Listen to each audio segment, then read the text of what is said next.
오늘은 패권의 비밀이라는 주제를 가지고 김태우 교수님의 강의를 듣도록 하겠습니다. 이 책의 특징은 학부에서 공학을 전공하셨다가 경제학을 전공하신 경제성장론을 바탕으로 국가의 흥망성쇠를 예측했다는 아주 특징을 갖고 있고요. 또 한 가지는 이 책을 쓰시면서 인류 역사와 문명을 주도하는 국가들의 흥망성쇠 조건들을 역사적으로 조명하기 위해서 김대룡 교수님, 역사학과 교수님의 자문을 받아서 공조를 했다는 아주 특징이 있습니다. 이 책의 흐름에서 패권의 흐름을 요약한다면 농업사회에서 상업사회, 산업사회 그리고 지식혁명사회로 넘어가는 과정을 패권의 국가를 견주어서 기술을 하였습니다. 그래서 농업사회 스페인부터 시작해서 상업사회 네덜란드, 그리고 영국, 미국으로 건너가는 과정을 거렸고, 지식혁명사회는 무한한 가능성이 있다 하는 것을 제시하고 있습니다. 그래서 오늘 공부를 하는 내용 중에서 한번 정리를 좀 해보겠습니다. 농업사회는 스페인을 첫 번째로 기술을 하셨는데 그 내용에 보면 그 전에 있던 나라들 기술이 나옵니다. 그리스, 로마, 그리고 이집트. 그리고 상업사회에서는 네덜란드와 영국이 있었는데 산업사회로 넘어가는 패권 국가는 영국이었고요. 미국은 산업사회로 기반을 잡아서 이제 현재 패권 국가가 되어 있다는 것을 기술하고 있습니다.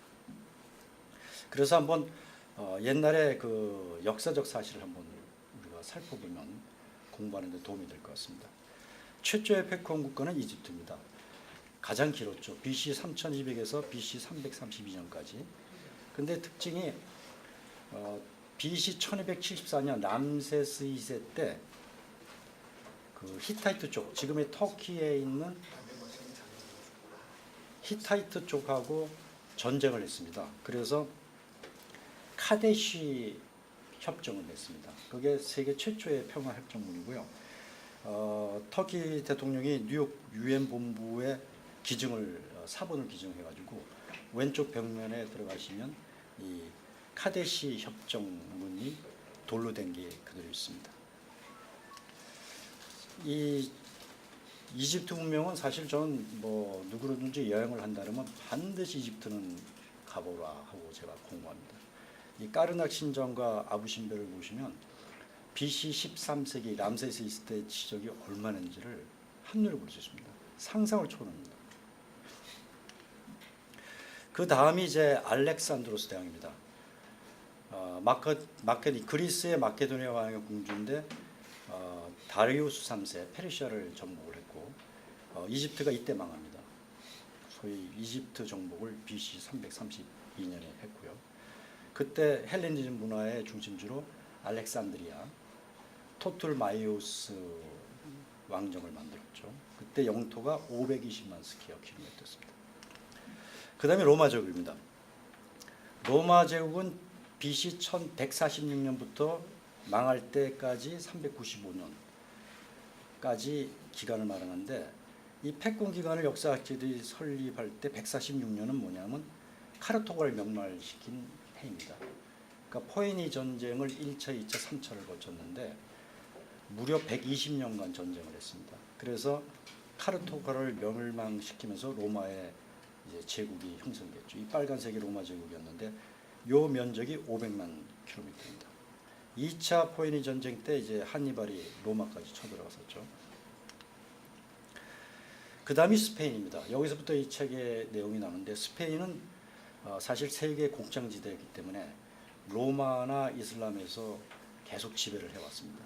그런데 이제 소위 독립운동이 일어나면서 레콘키스타 운동이 일어나면서 이제 영화에도 나왔죠. 엘시드가 이제 1093년에 발렌시아를 이제 회복을 합니다. 그때부터 이제 스페인은 이제 중심지 역할을 하게 되고요. 대항해 시대를 이제 엽니다. 콜럼부스가 신대륙을 발견한 1490년이 바로 이런 대항해 시대의 결과물이죠. 근데 이 책에도 나옵니다만은 스페인은 농업 국가였기 때문에 항해를 한 목적이 토지 공급과 인구 문제를 해결하기 위해서 했기 때문에 결국 상업 사회로 확대 재투자가 되지를 못했던 거죠. 그다음에 네덜란드입니다. 네덜란드는 1568년부터 1648년까지 독립전쟁을 스페인으로부터 하면서 이 무기를 개발했는데 이 플린틀락 마스킷이라고 이게 90도를 붙여서 하는 화성총인데 거의 자동 소총을 만들었습니다. 그래서 결국은 1600년에 딩케르케 그 영화에도 나왔죠. 그 영국군 철수했던 그 땅을 회복했고 지브롤 대전에서 이깁니다. 그리고 동인도 회사를 이제 1602년에 만들면서 이제 상업 사회로 본격 진출해서 이 동남아시아의 인도네시아를 비롯한 이 땅을 이제 확보하게 되죠. 영국은 이제 그 대영 제국을 말할 때 Empire of Free Trade라고 합니다. 그러니까 소위 무역 대국으로 성장을 하는데 1588년 8월 8일 무적음대 깨고요. 1600년에 동인도 회사를 만들고 우리나라가 엑스포를 지금 열어도요 1000개 기업 참가하기 힘듭니다. 그리고 10만 점을 출시해가지고 방문객이 600만 명입니다. 우리나라가 여수 엑스포에서 전 국민을 동원시켰는데 800만 했거든요. 근데 이게 벌써 그 당시에 600만을 했고요. 그 하이드파크 전시장은 빅토리아 앤드 알버트 뮤지엄으로 바뀌어가지고 지금도 존재하고 있습니다. 우리는 여수 가면 없어졌죠. 그 다음에 대전 엑스포 자리도 없어졌습니다. 근데 이제 영국이 멸망합니다. 금본위제를 1932년 포기하면서 이제 소위 세계적인 그 금융 중심국으로서의 지위를 잃어버렸죠. 미국입니다. 미국은 1776년 7월 4일 독립선언했는데 이때 저는 굉장히 정체성을 다시 보게 되는 게 이때 이 말이 납니다. 창조주는 몇 개의 양도할 수 없는 권리, 생명과 자유와 행복 주권이 있다. 정부가 정당한 권력으로 없이 어떤 형태든 이러한 목적을 파괴할 때는 언제든지 정부를 개혁하거나 폐지할 수 있다 하는 것을 처음 들어가는 것이죠. 미국은 이제 땅을 늘리기 시작합니다.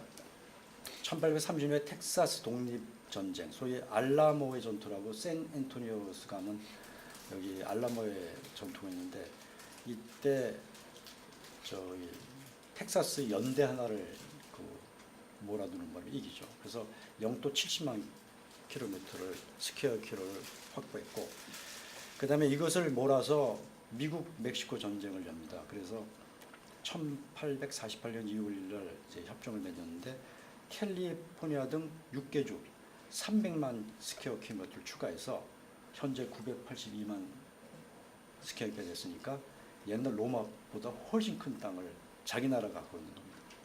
그래서 이때 캘리포니아를 얻는 바람에 이제 태평양 함대 사령부를 만들고 해외로 뻗기 시작합니다. 그래서 첫 번째 간 것이 바로 미일 화친 조약을 맺습니다. 그래서 1854년 3월 3일 맺었고요. 우리나라는 신미양요가 1871년이니까 17년 후입니다. 이때 요 그림을 보면 어마어마한 병력이 와서 그 가나가와 조약을 체결합니다. 그리고 남북 전쟁을 일으켜서 1861년 65년까지 미 합중국을 이제 만들죠. 그리고 이제 제일 중요한 게 2차 세계대전입니다. 노르망디에 상륙한 병력이 100만 명입니다. 근데 7월 4일 날 상륙해서 7월 27일까지 12만 명이 죽습니다. 그러니까 이 미국이란 나라는 전쟁을 하면서 땅을 넓혔다. 어마어마한 거죠. 그래서 전후 팩스 아메리카나 질서를 하는 바람에 브레튼 우드 체제를 만듭니다. 그래서 근본위제로 돌아가고요. 여기 보면 중간에 나옵니다. 브레튼 우드에 딱 팻말을 쳤는데 중간에 set the gold standard at $35 on ounce. 1온스는 35불에 교환해 준다 하는 것을 맞고요. 그다음에 가트 체제를 만들면서 현재 WTO 체제, 세계 무역 체제를 만들었습니다. 그래서 미국은 이제 소위 팍스 아메리카 질서 속에서 최대 강국이 된 겁니다. 요 정도까지 소개드리고 연사님을 소개하겠습니다. 연사 그 김태우 교수님께서는 아까 말씀드린 대로 공과대학을 졸업하셨는데 웨스트 버지니아에서 경제학, 콜로라도에서 자원경제학을 전공하셨고요. 미국에서 교수 생활을 하시다가 서울대학교 산업공학과 교수로 다시 오셨고 현대 한국과학기술한림회 정회원이 되셨고 자원경제학회 회장님 등이 있고 책을 많이 썼습니다. 저는 그 정부의 유전자를 변형시키라 이 책 아주 인상 깊었는데 정부의 유전자를 변형시키라는 책도 있고